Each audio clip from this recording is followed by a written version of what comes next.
Okay, I'm admitting you. It says, okay, so unmute. Can you hear me? Yes. Awesome. So who knows what it was, but we solved it. Don't we feel good?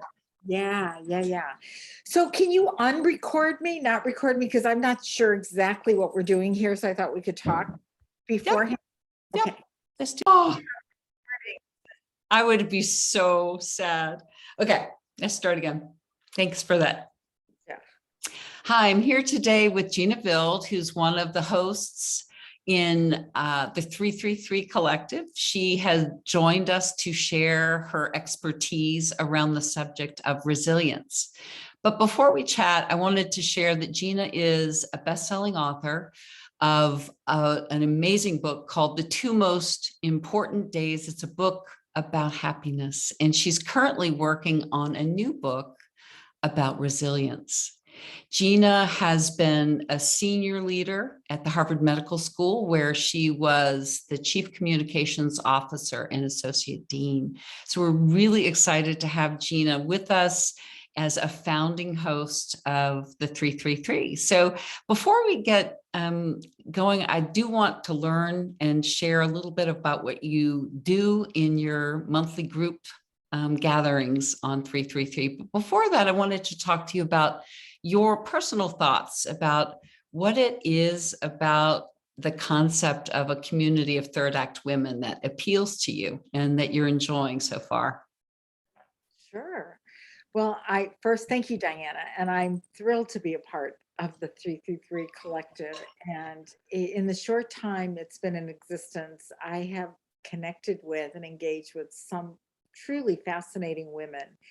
And what is clear is that all of us, no matter what our age and what our situation, we're on a journey to figure out how to be vibrant and involved and how to figure out those next steps.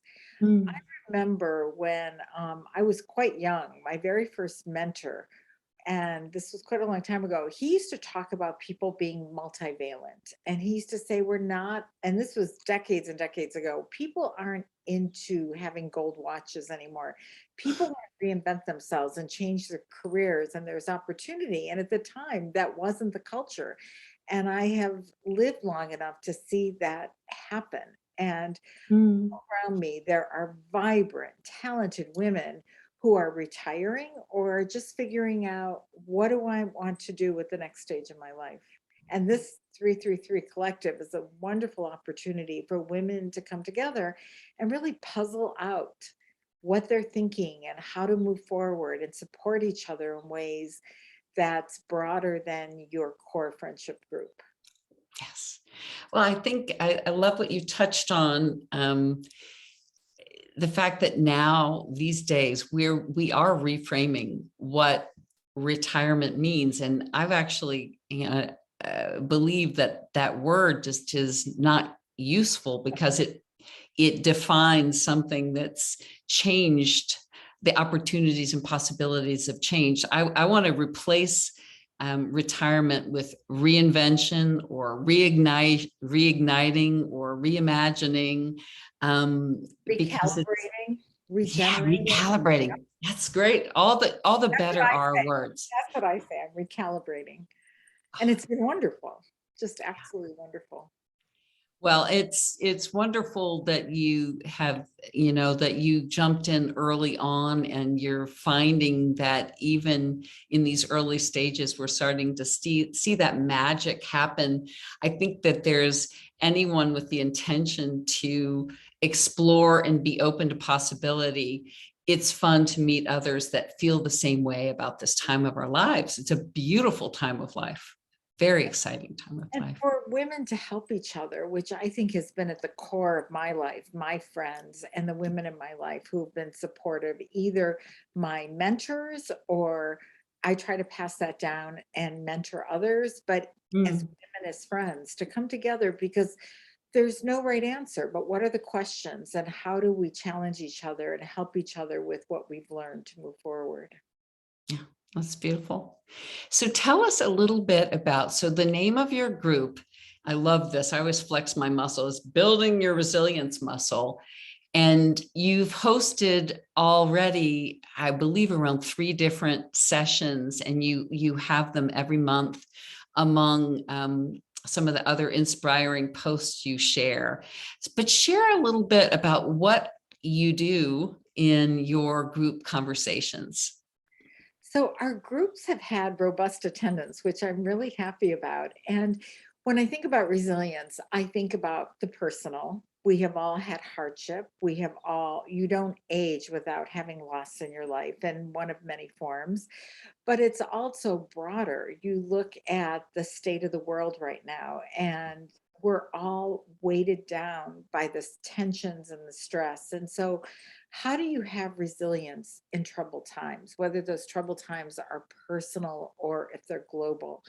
And so to come together, and I like to lead a discussion with sharing some of what I have learned, and then opening it up so that the participants can share and help each other, and talk through resources and talk through philosophies. And it might be sharing ancient wisdom or psychosocial practices, or inspiring with poetry. There are a lot of different ways we use that time. And it's been really wonderful for me. And I hope that the women who have been in the group have enjoyed it as well. I believe they have. I've been able to listen in on and participate in your group sessions, and I find them always um, a beautiful combination of, you because of your medical and your medical institution background, you always come with really grounded research-based information, but you blend it with your poetry and your inspiration. It's really a wonderful experience. And so thinking forward, one of the things that I really enjoy about these groups, and in particular your group, I really am amazed at how open and safe people feel in this community. And that's something I also think happens because it is a private and I like to say ad-free, drama-free space. How are you finding that? Is that something that you've were surprised at, the openness and trust, or was it something that you were expecting? No, I think women who engage in this way, they allow themselves to be vulnerable, right? So Deborah Tannen, an author, wrote a famous book on how men and women talk and how do they talk differently. And Deborah Tannen identified that women, they share troubles talk, and this is what is happening with me. And men don't tend to do that in the same way. And it's like Brene Brown has talked about the power of vulnerability. Mm. You allow yourself to be vulnerable, you allow yourself to be truly known, which is the quest that we have all been on all of our lives. What's richer in experience than to feel known? And so I think the 333 collective has attracted women who are allow themselves to be vulnerable and who want to learn, but also want to share what they've learned in life. And I think that's the power of it.